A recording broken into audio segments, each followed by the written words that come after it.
Broklahomies. Broklahomies. This has been the longest bout that we haven't done a podcast, so really apologize for that because that's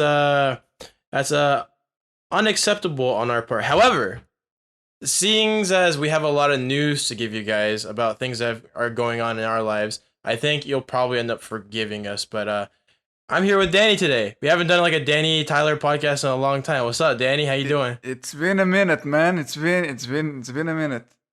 Yeah, this is exciting. It's been so freaking long, man. Crazy. Yeah. Yeah, I mean, like the last time was probably like sometime early this year or probably like late last year that we would have done like a podcast together. Because we've been like I was doing like those solo casts and like you did some podcast episodes with a couple of the people that you work with. Which how is Yeah. that going by the way? Like the work that you're doing with the the label machine and with the guy who made the original Football Manager. Yeah. I mean, uh, back when we did the last one, when we did the last episodes, I wasn't working with the football manager guy yet. So yeah, that's a big of a news. I mean, I worked with him, and I think we talked about it on the podcast earlier. I worked with him as an apprentice for like 3 months. But we didn't. I didn't stay working with him right away.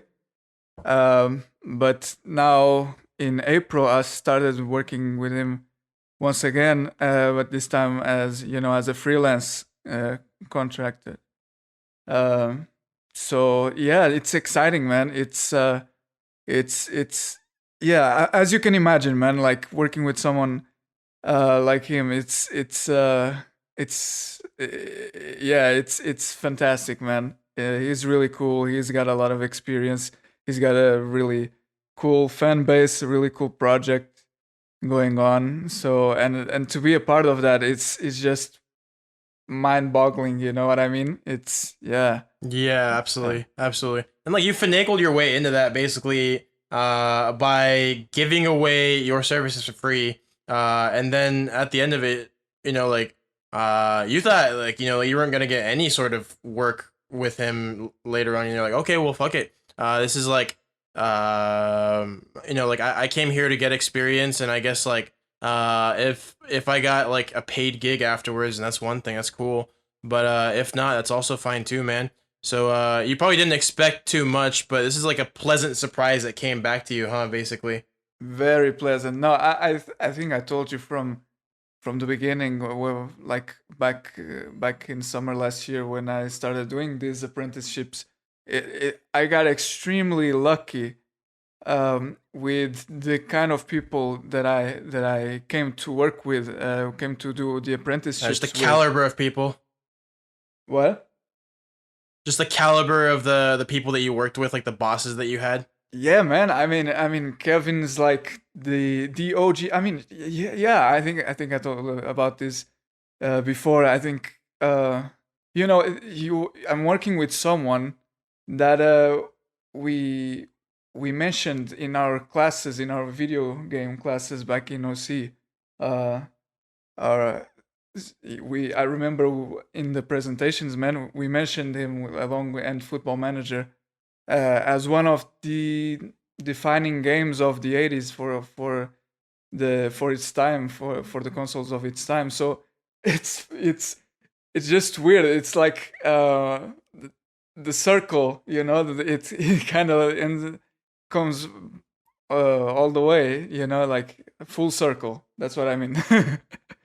Yeah, like It's cause it's just something that you saw while you were in college. You're like, wow, this is something that like maybe one day I'll be like I'll get to meet someone like this. Not to mention like that was just kind of like a pipe dream at the time. But now you're working with that exact person that you had heard about in class, and that's probably gonna be like the most surreal experience for you, huh? It's like it yeah, feels like it's yeah. not even real. Yeah, I mean, it's yeah, it's just crazy, man. You like it's and again, it's not like what you expect. Like when I was there and when I was taking those classes, um I was taking those classes with the goal, with the idea that I'm gonna be developing games. I'm gonna be working in the in the game industry and help develop games like for this day and age. And at some point, I think I will get to meet guys like him, like these old school developers, these uh, who might still be active today in some role or another. What I'm doing, like I'm working in a sort of marketing role right now, a content marketing role. So it's not exactly I'm helping develop the next football manager game, but just to have the opportunity, in spite of the role that I'm playing, to help that come true, and to help his project. We're talking about a guy that's in his 60s, man, and he's still making games. He's still like developing a new version of Football Manager, of his Football Yeah. Manager, which he It feels like he's like the started. Papa Geppetto of like of like football video games. So he's just like old and he's like, oh, I'm still gonna make puppets. I love doing this. This is what I live for. Yeah, yeah, yeah, dude. His formula never changed. I mean, he started a genre back in the early '80s of these football management games, right? And he just stuck to it, like, and 40 years later he's still making them. It's just instead of it being for the Atari or for the Commodore, it's for Android and iOS, but it's the, Hmm. the formula is the same, and he has the that loyal fan base, which, yeah, I think for a game developer, for like an independent game developer, that's gotta be like crazy awesome to have like that loyal fan base that Mm-hmm. 20, 30, 40 years after you developed your first game, your first game series, they still want more. They're still playing what you Yeah. made, and they still follow you, and then they want new things. Just mind-boggling, and yeah, Absolutely. a proof of success, like that is true success right there. Yeah. And I've heard this phrase before, and this might be like one of the reasons why so many people like he has that loyal fan base. But how underrated nostalgia is as a selling point or as kind of a like a marketing force. Because like the thing nowadays with marketing is like, okay, well, how many impressions can you get for to people, and how much can you creep your product into everyone's mind and make it almost sounds like how do I make it so that something that nobody wants is something that you eventually need, or like that you need to buy, like like just by putting it in front, by virtue of just exposing you to the product via ads and stuff. But Mhm. what he's doing is completely different. It's very much like a like like I feel like he could try to get rid of those people, his fans, and then they would still stay. Like he has like the opposite problem where it's like he can't get the traction off of him almost. And I think that Yeah. nostalgia as a force for as a compulsory force is something that's really coming back nowadays, especially with COVID, where I don't remember if you saw this, but there's music that people used to listen to, like pop punk, like like a lot of the like emo kids, quote Hmm. unquote, skater kids, all those people used to listen to. Skateboarding itself, has been coming back quite a bit. Yeah. uh just exercise, like just different things that people used to work on are coming back. And I think that the way that his fan base works is similar to that, in that it's just a bunch of people that are probably what, like in their 50s now, maybe 40s, right? 40s, 50s, maybe 60s, Maybe 60s. Yeah. that And those people just they miss the feeling they had when they used to play Football Manager, and they're just they're gonna be loyal fans for a very long time because that's a feeling that they really like. It's something that's very positive, something that they wouldn't mind going back to. So, Yeah. it's great that he's able to provide such a great. I want to say like almost like a hope, like a dream almost to people that really enjoy Football Manager whenever it came out. Like, and he's able to. I think one of the reasons why he's able to keep going with it is because he knows that there's people out there that really, really, really want that feeling of playing Football Manager while eating their Honey Nut Cheerios. Downstairs, like at the counter, like watching their Sunday morning cartoons, kind of thing.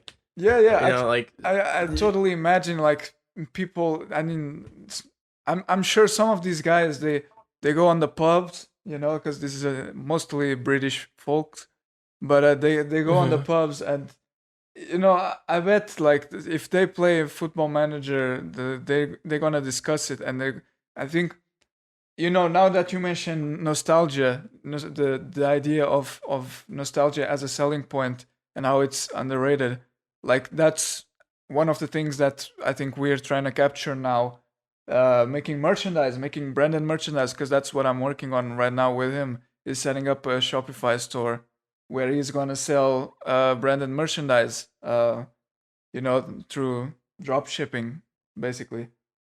So, Mhm. and the idea is, um, just capture as much nostalgia from, like, clothing products, or so like anything that can be branded, basically have something that brings back those memories of people playing with their cassettes, on those old ass consoles. It's just, that feeling. That that sells it. That, because it's the clothes. It is what it is. The device cases, the mugs, whatever. It is what it is.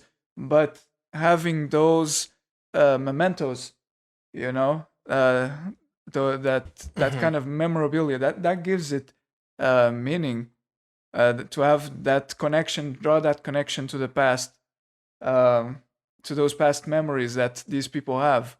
So Mhm. yeah, nostalgia is definitely something that's that that plays, that it's a very strong It's a factor. huge force. Yeah, I um think it's the unique force when like there are other like with the marketing work that you're doing too. You're generating demand and you're generating different market forces whenever you're doing your work. But I think the main one that's like just the differentiator, the one that puts you and Kevin as differentiated individuals in I guess like puts the Football Manager franchise. Is that a good way to put it? Uh, sure. Differentiated from other entities is probably that nostalgia. I'm just thinking like this is just like a little idea, right? That just popped into my head. But imagine if you had a mug with a little cartoon drawing of a little kid, right? And the little kid is holding a Commodore like controller, and is playing that like just like there's like an old TV, like one of the, like the huge mega computer looking with like it's more like a square than a rectangle, like a flat rectangle like the TVs Hmm. today. Like put one of those TVs and like a controller in his hand, and then have a like have the Football Manager game like in like Football Manager logo, like I don't know, like on the side somewhere, where it kind of like brings the customer back to the feeling of when they were a kid, and then put Football Manager next to it because that's exactly what it is. Like that's the feeling they miss. Yeah, yeah, Like yeah. just I was thinking like uh a merch like that. That's, yeah, yeah. And I just remember, and this is the prime example of how nostalgia is so important and such a defining, unique factor, as you said it. The Football Manager franchise that people know today, that sells millions of copies nowadays, has no connection to the original Football Manager franchise. You know, so Mm-hmm. I'll try to make the story as short as possible. But basically, Kevin Toms, the creator of the original Football Manager franchise, he ran with it for like a decade. You know, like on those old consoles and the whole cassette kind of game. He could not register just Football Manager at the time, and I think only just Kevin Tom's Football Manager, so not just the Football Manager. And then a later game, a later series of Football Manager games, of Football Management games rather, that came afterwards when Kevin Tom's, kind of stopped developing again, when the Football Manager series kind of fell out of favor with more recent series, Football Management game series. One of those later games grew in popularity and eventually was able to register just Football Manager. And So like hijack the title basically. Kinda, yeah. I think the idea is, by having the name, they're drawing a connection to the old Original. to the original Yeah. that was a huge success in the 80s. Even though it's a much more recent game series, and that has nothing to do with Kevin Tom's game. Like, he never worked with Sega, with Sports Interactive, which is the company. That's got to be a hard story for him to tell, huh? Because like it has to be difficult to hide the spite whenever you're telling that story, because like that does sound like very like it does seem like the business is like business kind of thinking, where it's like somebody is working on something, like somebody has an established brand and you're gonna try to ride off of that person's back, and then eventually you're gonna grow your thing based on their clout into something that's bigger than like the original project, which is like impressive, but at the same time it's like it's got to be a hard story to tell, because I've heard you talk about Kevin, and I know he's not like a spiteful or like mean human being, but if I were in his position, No. I would be very, very, very upset. I'd probably be salty to this day. I probably would have made like a football man. I probably would have made like a competing game, just out of spite to see if I can get back up and like re-hijack the title, because because I'm spiteful. That's honestly what it comes down to. It's because I'm spiteful. I agree completely, though. Like, it's and you say like you say like it must be hard for him to tell. Well, we're gonna find out on the next episode, which is with none other than Kevin Toms. Like, yeah, he's agreed to record an episode with us. So like, don't miss out, guys. Like, it's gonna be awesome to have such a personality of the video game industry with us on our podcast. It's I still don't know like what I'm gonna ask him. You know what I mean? It's where to start. It's just like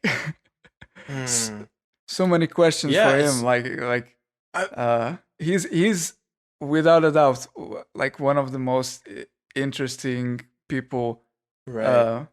Because he's not just a game, like, we know him mostly for being a game developer, but he's also like software architect. He's worked in a bunch of countries. It's crazy, and it will be just yeah, fantastic to Yeah, have somebody it like seems him. like he's a multifaceted individual with a wealth of experience in different areas of life. Is that like a pretty good summary of the dude? Very much I'm so. actually Very I'm much so. super excited to actually like listen to the podcast because like I've heard you talk about him, but I've never talked to him myself. So the thing is, I don't even know what he sounds like. I don't even know what he looks like. And I know, to an extent, kind of his mindset because like you talk about it a lot, but it's not something that I've like delved into too much. So I'll be a spectator. I'll be playing Football Manager while listening to that podcast, probably, right? That's what I'll be doing. I'll be playing Yeah. the OG game, listening to the OG and my G Danny G. Actually, Danny G, right? So his Yeah. last name. Last, That's yeah, right. I didn't That's even think right. about it. Dude, we should start calling you Danny G. That'd be funny. Yeah. Fucking Danny No, G, bro. I'd start dressing up super ghetto, like, and get the grills, get the earrings, get it, yeah, and Get the drip going, man. Is that the yeah, term that people use nowadays? Get the drip. But yeah, that's yeah. I don't know. I don't know. No Yeah, cap. Start saying no it's cap one all the thing. time. No cap. Blah, blah, blah, no Mm-hmm. cap. Yeah, because that's Danny Mm-hmm. G, baby. So, Danny G. But remember when we used to call you Leather Daddy? I still am Leather Daddy, man. Leather Daddy Leather never Daddy. Leather dies. He Daddy. multiplies. Yeah. I feel like we've talked about it in the podcast before, so we'll gloss over it. But that was Leather Daddy was a great nickname. But Yeah. Dude, but I yeah, still have that leather jacket. It's falling apart, but I I'm still sure have you it. do. It's falling apart. It was a nicely made one. I thought it'd last you like a decade. I guess not. I guess all good things do come to an end, don't they? I mean, I got it at Primark, so maybe Oh, that's why. maybe it wasn't high quality. Maybe I had a bias. But okay. So, dude, let me tell you about the crazy shit that has transpired in my life in the last 3 months. Yeah, yeah. Please do. This has been all me. Now we're Yeah. getting into Well, some real shit, guys. Like, yeah, I tell mean, them. like yours definitely real shit too, but this is like I've gone through. I've had 3 different job titles in the last 4 months, and I've gotten to a very interesting place with my career already. But so, whenever I started at my company, I was an SDR, so I was a sales development representative, and what that entailed was me getting meetings with decision makers in different companies on behalf of other companies. So, what it looked like, right? Like, visualize this the best you can. My company provides lead generation services, so we call on behalf of a client, and the client, let's say, is Joe's Pizza Company and pizza catering, right? And so Right. what I need to do is I need to book meetings with for Joe with like wedding venues, for example, that need like pizza. I don't know like what weddings have pizza, but or like a work event, like a company that needs periodic pizza catering services. And let's say my job is to book meetings with other people, decision makers that would buy the catering services. So that's what I did at the very beginning, right? Now, an SDR, what you usually do is like an internal SDR that works at a different company would just book meetings for the company you work at. But my company is different because we outsource. We what we do is we serve as an outsourced lead generation service for other companies. Hmm. So that meant that I was able to work in like 4 or 5 different projects whenever I was an SDR, and so I was able to call and book meetings for cybersecurity services, for financial technology in the media space, for medical product development, for unified communications. So unified communications being like Ring Central and Zoom and things like that, where you have like Uh, a platform that you can communicate with people on. So I sold the whole deal, man. Like I was able to work with so many different companies, but it was really cool. But that was the pre-sales job as an SDR. Although it is very salesy still because you're calling people and you're trying to get them to do something that they initially don't want to do. It's usually how it works. But our job is also to like as a salesperson, your job is also to convince them that it is something that they need. So I went from that to being a Salesforce admin. I think I had talked about Salesforce administration at on this podcast for a while, but I became a junior Salesforce consultant in March. So it was like in the middle of March. The director of that department called me up and said, "Hey, I know you've been studying Salesforce for the last 5 months because that's what I was doing. I was studying Salesforce because I want to be a Salesforce admin. How about like one of our guys quit, and I think that you have the experience to be able to do that job function. How about you move over to our department?" And I was like, "Hell yeah!" So I got out of being an SDR, and then I became a Salesforce admin. And what that entailed was like me setting up Salesforce orgs for other companies, because again, we serve as the outsourced service for other companies. And so I don't know if you guys have, like, any of you guys like in the audience have used a CRM before, but basically it's just like a fancy database for people that don't know what they're doing with technology. That's what it comes down to. Because that's what I was using Salesforce and HubSpot whenever I was an SDR. But the reason why I was using it as a salesperson is because salespeople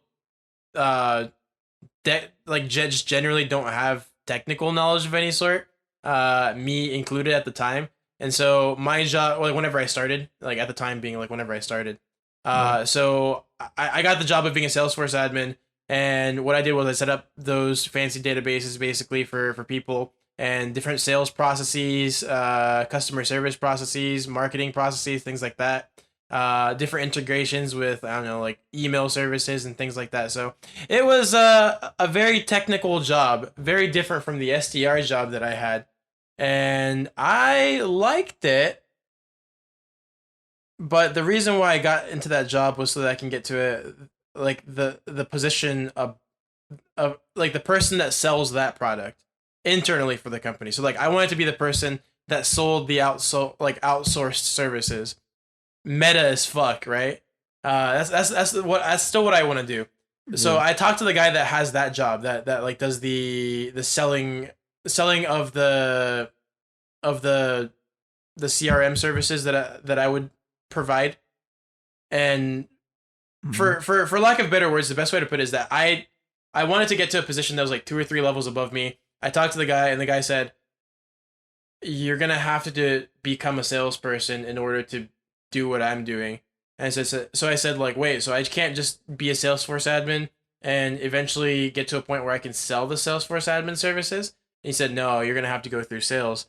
So I said, "Okay, well, I guess I'm gonna have to go through sales." So what I ended up doing was I ended up talking to every single director that had anything to do with a sales job at my company.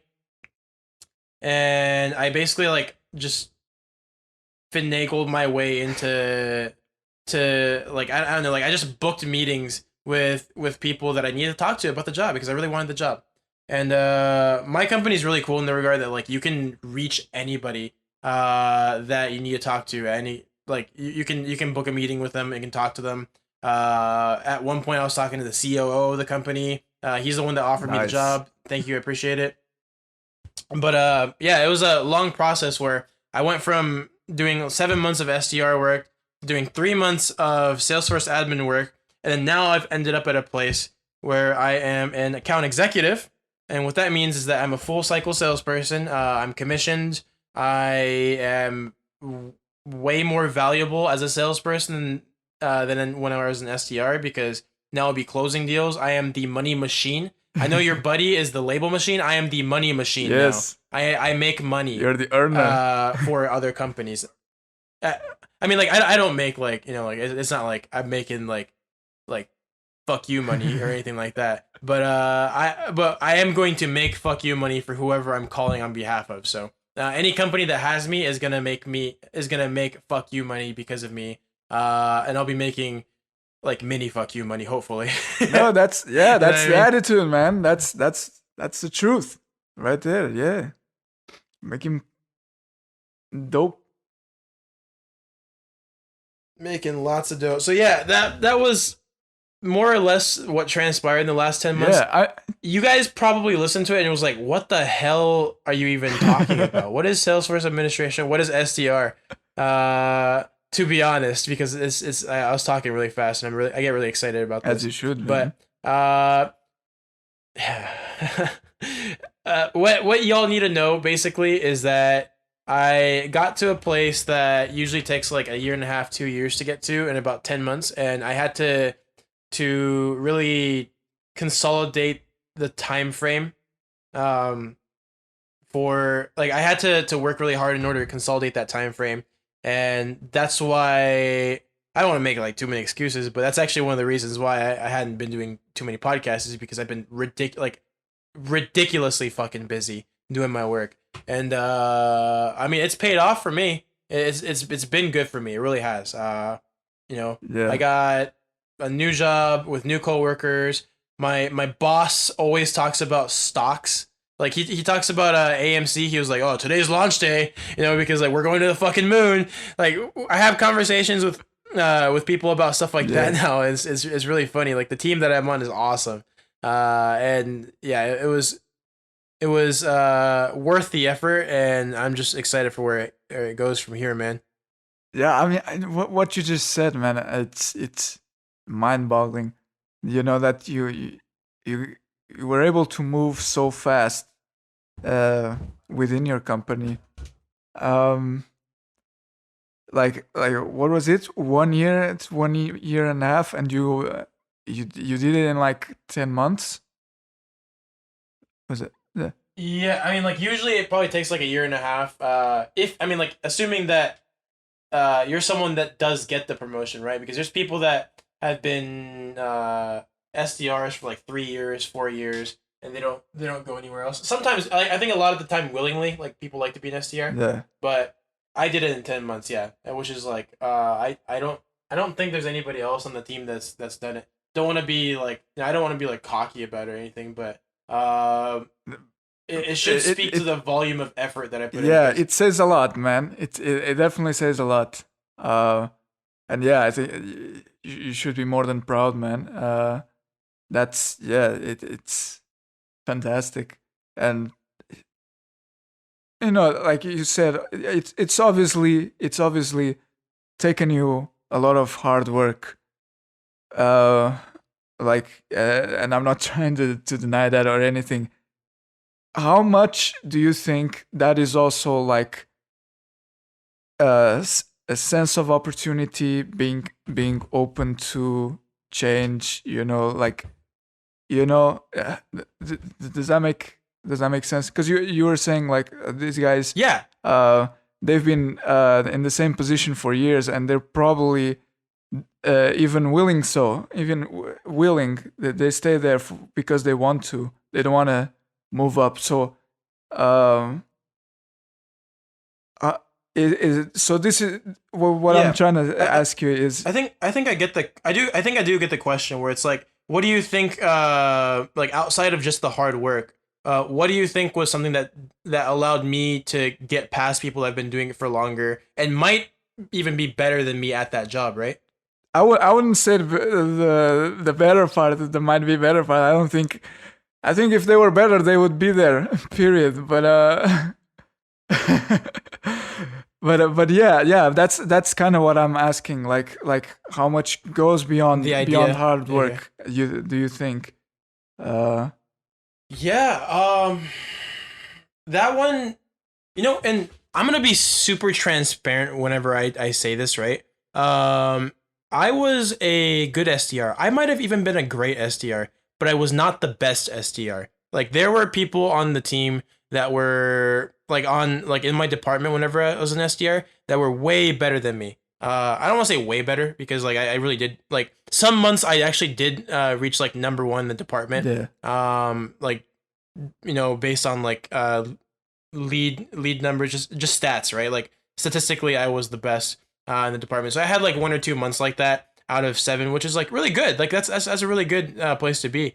But I mean, there's another dude that joined whenever whenever I joined. His name was Connor, and that dude, he's ridiculous. He's like a lead machine. Mhm. And so he was a great salesperson. He ended up getting the account manager gig about 7 months into being at the company. So he got put into a different sales department than me, but he did it in 6 to 7 months. Wow. Right, yeah, right at 7 months, I think. Yeah, and then at 7 months, I got into the Salesforce administration job, which is like we took different routes, if that makes sense. Like he took the account manager route, and that's what he does. He's an account manager. He sells like he sells physical technical Mhm. products uh for like kind of wholesale kind of Mhm. deal. But he's really great at what he was a really great SDR, and he talked to the right people too, I'm sure. And that's one thing that I think put me like differentiated me was it wasn't just the skill, because again there were some people that were just absolute monsters and crushing it and were doing better than me statistically. Mhm.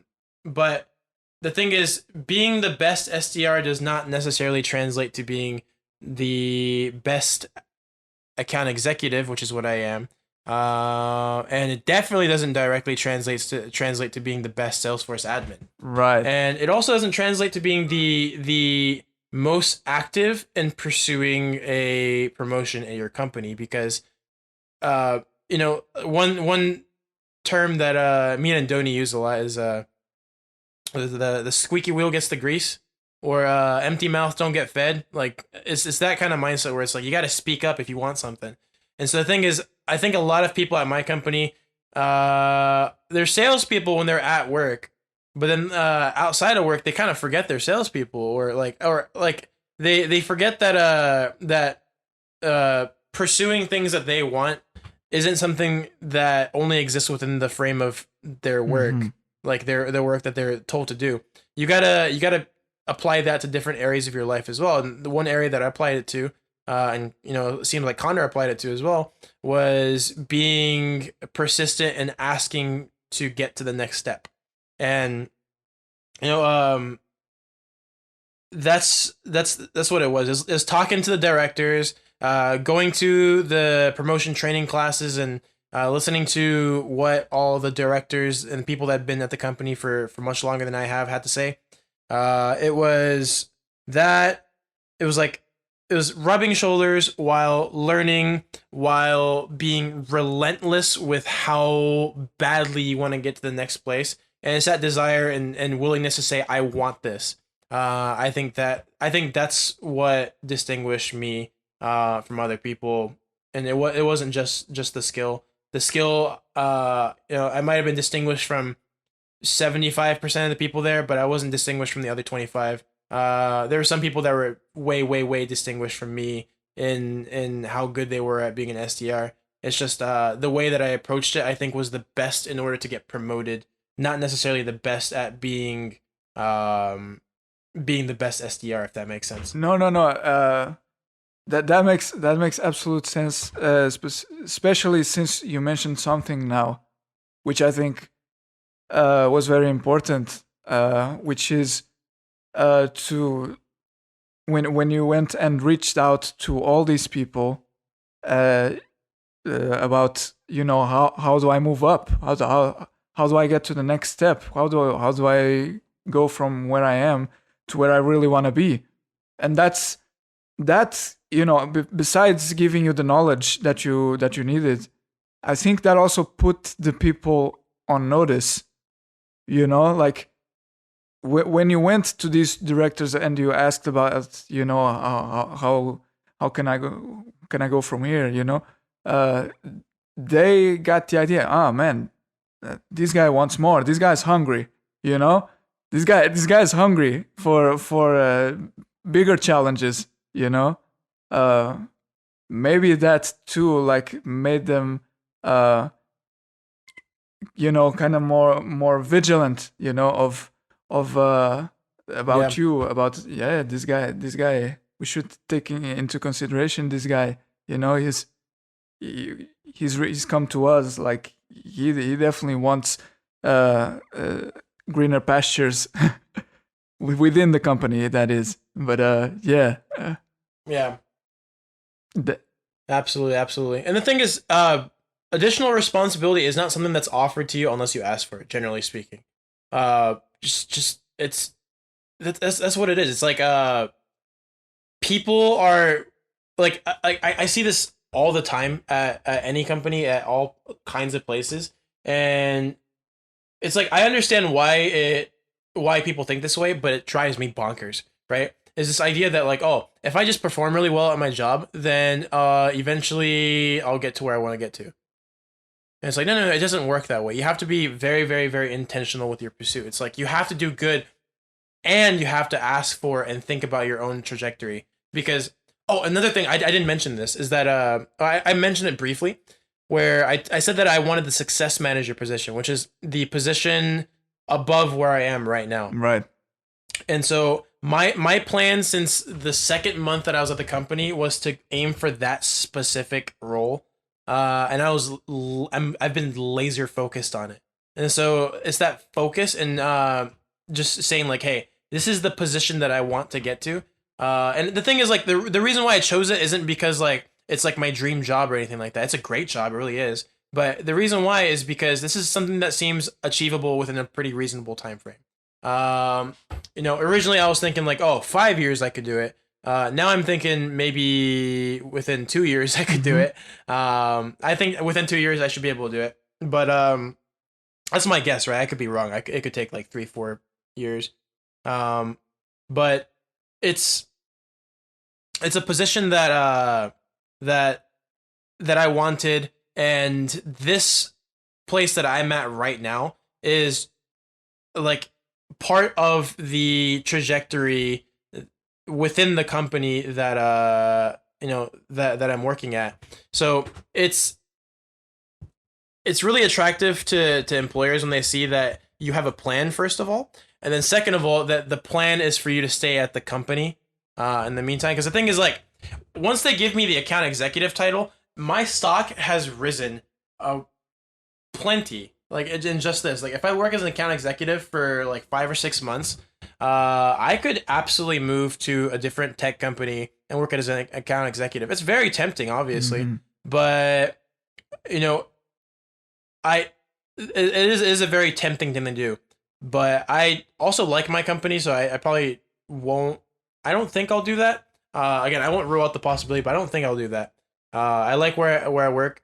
And I think whenever I talk to my bosses, they see how genuine I am about that. Where it's like, hey, I'll be honest, man. Like with the place that I'm at, like the title that I have, like it's super tempting to like I don't know, like if Salesforce came and offered me a job, like I don't know what I'd say. Yeah. Like I'm like offer like I'm like thinking like I'm saying this kind of stuff to my bosses, but then I say, but I don't have the desire to leave at this current moment because I like the company. I like that the company took care of everyone during the pandemic and gave and kept their jobs, kept people in their jobs, and that's something that I respect about the company. And I always keep telling everyone internally that I really like that the company does that because I'm super super behind the idea of my CEO having taken loans out, personal loan, like business loans that his company's gonna have to pay off later out and like keeping everyone on the payroll. I thought it was a beautiful thing that my CEO did. So I respect that, and what I want to do is I want to contribute to that. I want to work within that system. That's my current mindset. That could again is subject to change, but I like that's how I feel about it. And whenever I tell directors about that, I think they see a young man that wants to do more with his career and do more for the company that he's working at. And that's at the end of the day, that's what higher ups are looking for, is someone that is going to crush it and is going to do it with a smile on their face and because they believe in what they're doing. Yep. Yeah. Couldn't. That was a rant. That was a rant. No.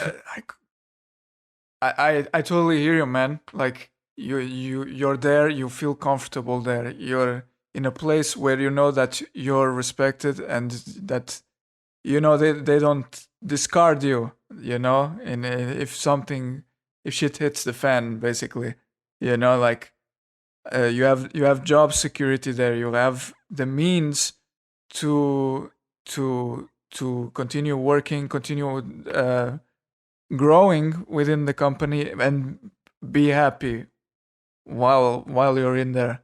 You know, like you're saying, like it's tempting to jump ship, and go for something that on the surface offers better conditions, but you really don't know what the company culture is like on this new company. Yeah, You don't know like how they treat their employees, exactly.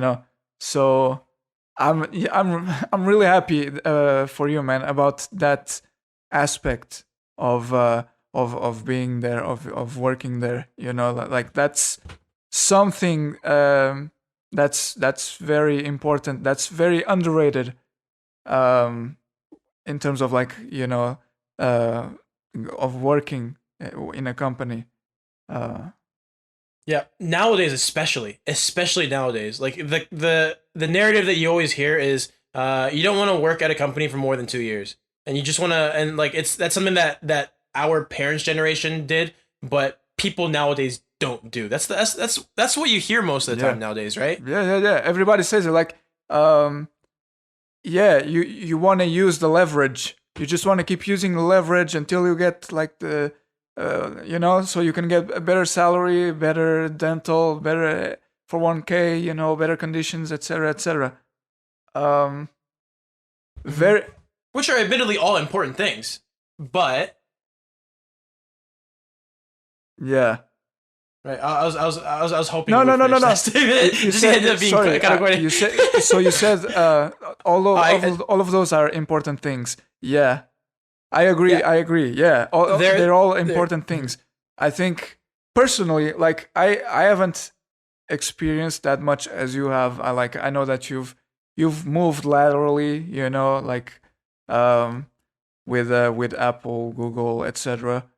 Uh, Mhm. from where I stand, I think nowadays we have a very mercenary attitude.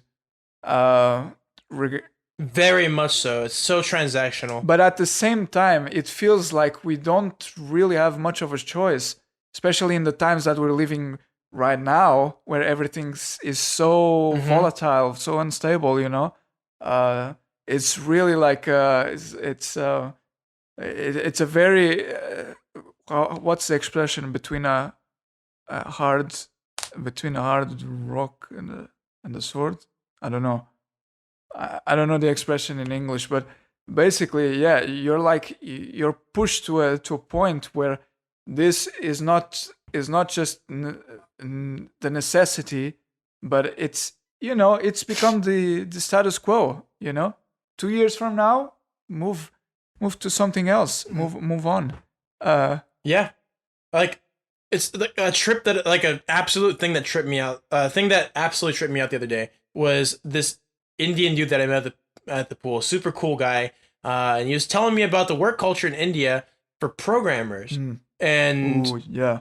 apparently it was HP and it was a different company right across. It was like HP and Dell. I can't remember what it was, but they were like right across the street from each other in Bangalore, and they're famous for being like in India considered the same company. And the reason why is like they're absolutely not the same company, but it's because every 2 years what happens is that HP and let's say this other company B, right? From HP, you'll be like an engineer, like a services engineer one or something like that, or like just let's say like engineer one, Right. and you're like, oh, I want to get to engineer two, and so you can't do it internally at your company. So what you do is you work 2 years at HP, and then after that you go and you move over to company two as an engineer two, or company B as engineer two, and you go, oh, cool, cool, I'm an engineer two now, and you go, wow, I want to be a lead engineer. How do I do that? So you work 2 years at company B, and then you transfer back to Hewlett Packard as a lead engineer. And so the thing is, you have to keep moving back and forth. That's the only way to move up. Which I think is like, it's true, because like that is something, like we do have to treat it that way in a lot of places. But there are some company like and I think the reason why is because company culture is set up so poorly nowadays.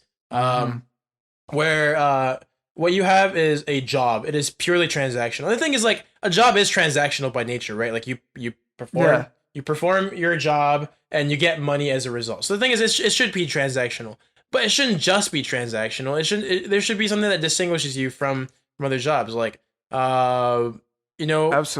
like there, here's an example of one where people become dispensable, and so does the job. Is Amazon warehouses right now are paying like $15-16 an hour for everyone that works there. So you need no experience whatsoever. You could be pretty much like just like a complete dumbass, and as long as you're just willing to like lift boxes and put boxes like where they need to be and check things, then you can get that job and make $15-16 an hour. That's what I've heard, right? Which sounds like okay for a lot of people that have no college degree, that are just getting out of high school. That seems like a great job where you're making $15-16 an hour. I certainly didn't make that whenever I was 18. Yeah. But there are people quitting that job in such high numbers that the Amazon executives are actually afraid that they're going to run out of workers in the Amazon warehouses around the country. Probably like a portion of it probably has to do with the fact that like there's so many Amazon warehouses now, because like it's such a like the service is blown up so much.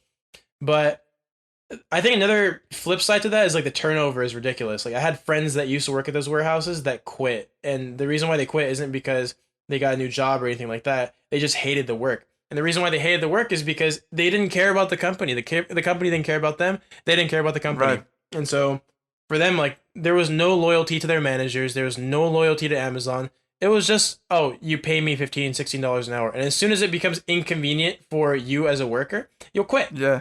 So the thing is that the job doesn't matter to you anymore. Like you'll get paid $12 an hour working at a sushi shop where you're working in the kitchen, and you're like you're slaving away back there. Like you're absolutely getting put to work, and you're doing way harder work than you did at Amazon. You're making $5 an hour less, but you like the people you work with, and you like that you're working for a small business that takes care of the that serves the community in the area, and that's something that like is not transactional. That is more like you are being given a sense of belonging, a small mission, Yeah, exactly. And the thing is, that's something that companies, just especially the big tech companies, they don't know how to do nowadays. I think they're losing that edge. They're losing that ability to do that. They can't make the people rally behind what they stand for, because they don't stand for anything worthwhile. And that starts with, or worthwhile to you at least.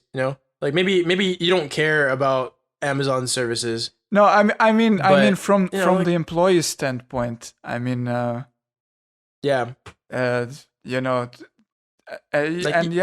You care about going to your kids' baseball games. Like that's what you care about. The thing is, if the company doesn't care about that, then it's like, well, that's I care about my family kind of thing. Like it's like but Amazon might not care about your family, and that's kind of unfortunate. Yeah.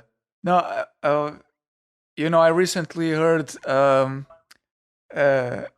ex-mobster discussing a line from a movie from one of those mafia movies like the Godfather and such, and they asked this guy in the movie, this wise guy, they ask him, what is better, to be feared or to be loved? And the guy responds, to be feared. Oh, Machiavelli. Yeah, exactly. From The Prince. Yeah. But like La Cosa Nostra, the Italian mafia, they're really big on these Machiavelli principles. And this ex-mobster guy, he disagreed. Like, He said, no, it's better to be loved because fear is transferable. You know, like they fear until something more fearful comes in and takes away their fear from the thing that they're afraid of now to them. Like, so the thing that they were afraid of, say the mob, is now like the retaliation from the mob. He gave the example basically of the RICO laws, and like the how the government cracked down on the mafia in the 90s and such, and they started writing out like crazy, right? So here the idea, the parallel that I'm trying to draw is basically, obviously the people that come to work for these companies, for the warehouses for like $15 an hour, they're obviously, their fear is like, not having money, not being able to pay for their groceries. Yeah, exactly. Yeah. But because they don't feel any love from and respect from the company, like once they see a better opportunity, even if that opportunity is just leave, they will do so. Even if they don't really have a plan, they'll just go, and there's nothing that keeps them rooted to the company, and that's kind of what companies, the good companies, that's what they nurture. They nurture the employees' love for the company. Yeah, absolutely. And that's kind of similar to what you're talking about with what Kevin does, where he has a loyal fan base of people, and you can't, like, there's people that, like, everyone's gonna buy buy GTA 5, right? Just because it's the greatest fucking game, or like Breath of the Wild because it's like just because it's the greatest game. But the things that really make that great are like, besides just like the open world, like like the fact that it's just like a great open world game, or like a Minecraft, for example, right? Like everyone loves open world games, and the fact that it's also the loyalty that people have for the franchise as well, because like, did you grow up playing Legend of Zelda? No, but I know the game. Yeah. Yeah, it's such a iconic game that people just love, and people just love the fuck out of that franchise. Yeah. And with FIFA, for example, dude, FIFA is the McDonald's of innovation.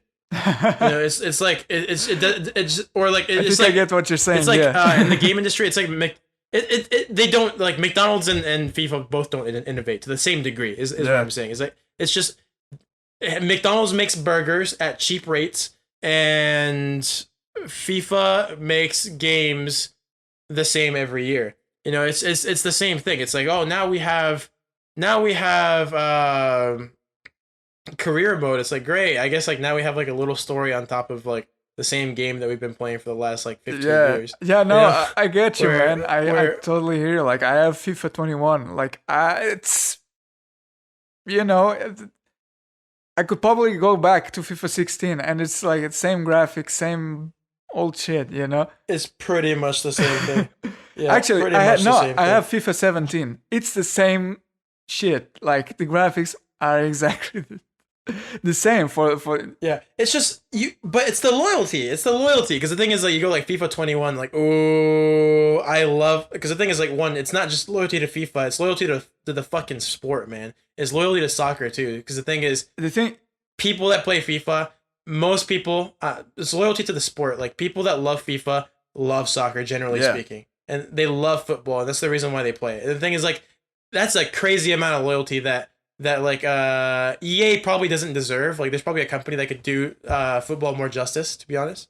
But we've been putting our hopes on Pro Evolution Soccer, or as it is known in Japan, Winning 11, for years now. But that's one thing too. You were mentioning the loyalty. Of course, FIFA, I have FIFA 96, man. That's how far back my loyalty goes. you know but it's also that there's not a better alternative in the market. FIFA, like they're pretty much unrivaled. I mean, obviously Pro Evolution Soccer is also a big game and also has a big fan base, but it's not FIFA, you know what I mean? It's like Burger King. Burger King, also a big brand, they also sell a lot of burgers. It's not McDonald's. Yeah, that's exactly right.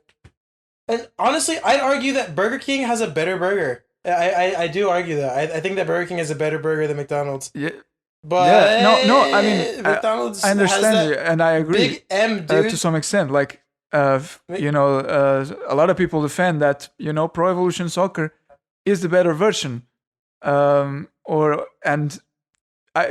think honestly, if we're going to talk about 2005, 2006, yeah, I think Pro Evolution Soccer was the better version then. Like, honestly, and I'm still a FIFA guy, through and through. It's just I recognize that, but right now there's just like a weird class that it has. Like, it's just like a FIFA game just feels like a FIFA game. I don't know, there's something good about it. It's like a white t-shirt. I don't even know.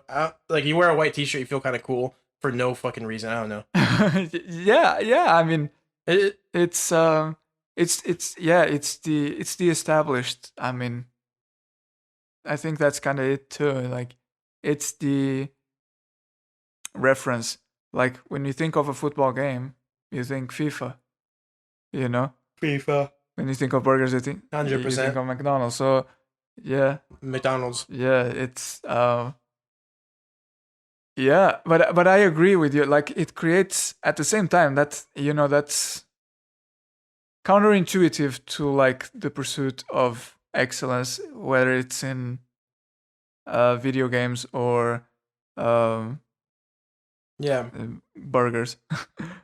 Yeah, you just don't expect it. It's like like the idea is that with innovate when you work at a place that innovates, that's something that's going to give you that sense of purpose.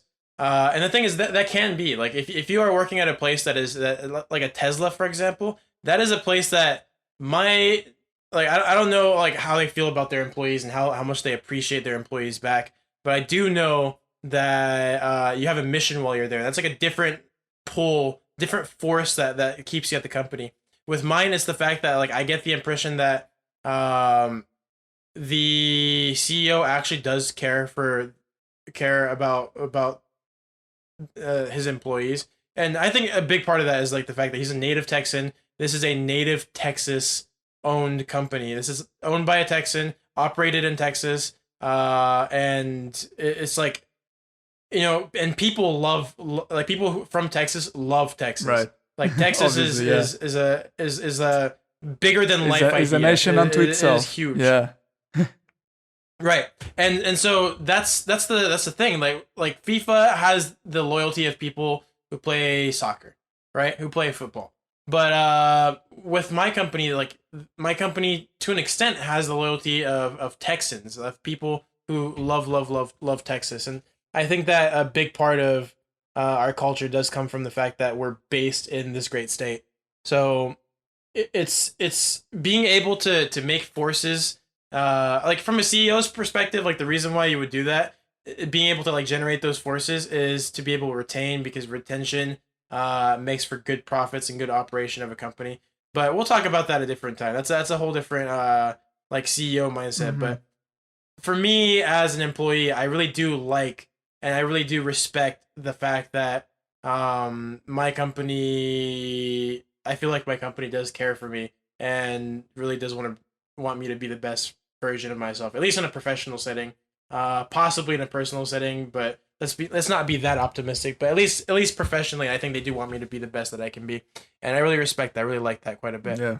But that's enough for like my work stuff. Like, I have way more that I could talk about, but I think it's kind of coming up on that time like towards the end of the podcast. Do you have any interesting ideas, any announcements, anything like that? No, I mean, the only announcement was, I think, the fact that we're having Kevin Toms on the podcast. I mean, yeah, it's just surreal. So huge. Yeah. So huge. But yeah, it's gonna be exciting. Yeah, and I hope you guys tune in for that. We still have to work out a day, to record and to put that out there. But we'll definitely announce it. You guys just keep an eye on the socials for that. Cool. Well, that's good. Yeah, that podcast is gonna be tremendous. I'm super excited to hear about it. Are you gonna be working on getting the other dude from the label machine? I mean, I know his name, but I wasn't gonna mention it unless you Oh wanted no, to. yeah, Nick Nick Sadler. Yeah. Also a great guy, man. Okay. Like top notch. And going back to the, I don't want to delay this more than it needs to be, but going back to the idea of like the sense of purpose, sense behind rallying behind a company, like these people are on a mission. I really identify with not just what Kevin's trying to do with his mission of like giving back to the fans that have been supporting him for all these decades, but I also feel like I'm on a mission when it comes to Nick and to the label machine, because what I think is trying to do is more important than it has ever been, which is empowering artists to be financially independent and to make money. And as you know, like with COVID, with the pandemic, with no live shows, it's been really hard on artists, big and small. But the thing is, like, once things start opening up, the people in front of the line to make the gigs and to get the big live shows, it's the people who are already big. It's the people on the major labels, right? The independent ones, they get the scraps if they get them at all, So having an understanding of the music industry and of the business that is behind the music industry, then getting releasing music and such, I think it's really important for any artist, for anybody who wants to make music their career. So yeah, I mean, and we have a podcast, like the Label Machine podcast. It's we've had amazing guests out there. He's also trying to get on other people's podcasts, but I think because of the niche that he's in, the niche of music, also like I think he wants to be on other music podcasts or podcasts that are like hosted by artists or hosted by other people who also do kind of his thing, whether it's maybe it's for artists of a different genre, maybe it's not, it's only for record labels, or maybe it's for talent management, Right. But I think when it comes to being present on podcasts, I think he's more looking towards people within the same, expanding his horizons. what? Like expanding his horizons and kind of broadening the scope of what he's doing, or at least like exploring ideas that are loosely related to pull in different audiences of people that might be interested in his idea, even though it might not be like a direct one-to-one relationship with the label machine, if that makes sense. True. Yeah, Like it might. yeah. There's definitely Right. a lot of like I'll be on your podcast if you're on mine, kind of thing, And it's like, I think the idea here is to create a pool of like-minded, music industry experts and that have a podcast, and just they'll feed off each other, and help themselves build up. Yeah, for sure. Strength in numbers. Absolutely strength in numbers. Apes together strong, dude. Apes together strong. Yeah. No, it's a meme that I really like. Like the Planet of the Apes where it's like apes together strong. Yeah. Where it's like and plus I don't know if you've seen like the monkey memes, like the amount of monkey memes that have been coming out in the past couple like months. All I've seen was the one with Anakin and Padme, the Star Wars, the one that you know which one I'm talking about. Yeah, I think like No, I think somebody put a hold somebody up. put a meme of those in the group recently, where it's like Monkey. Anakin says something and Padme is like, oh, but it's no, right? And Anakin just looks and she like, Yeah. you The format is great. what?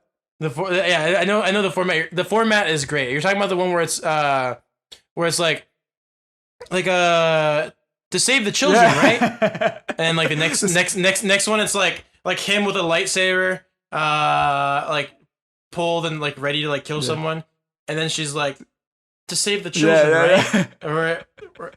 Yeah. There's a monkey one of that in the group chat. I wasn't aware of that. I need to find it if that's the case. Was it today? What? Which one? The Star Wars one? That they posted the monkey. The Star Wars one. No, the Star Wars one. I think it was longer ago. I don't know. We'll figure it out. We'll figure it out. Anyways, cool. Did you want to say anything else about the label machine or your the football manager project, or are we good to close? No. Just go check it out, guys. Go check out the Label Machine podcast. Shout out. A little shameless publicity. There's nothing wrong with that, right? Yeah, plug the socials, man. Yeah. We'll have the links in the description and everything, guys. So yeah, definitely go check that out. Like we've had amazing guests. Like, dude, the last episode of the Label Machine, pretty awesome. The Label Machine podcast, pretty awesome. The guy that's created his first online business in the early 2000s, selling CCTV to hooligans in England. Amazing. Created a business that he took to Dragon's Den, which is the Shark Tank of the UK version of Shark Tank, basically. Did not succeed. They did not. Nobody invested in it. Still went on to make money out of that. Like he's a Absolutely he's an absolutely badass entrepreneur minded. Like just insane. Go check it out. Really cool episode. You guys are gonna love it. Right, cool. Besides that, anything with football manager? One last comment. Anything? No, just stay keep an eye on for announcements. Because that's gonna be our next episode, and I think it's gonna come real soon. Because he's also on that process of getting in podcasts to promote his new game. So yeah. Good.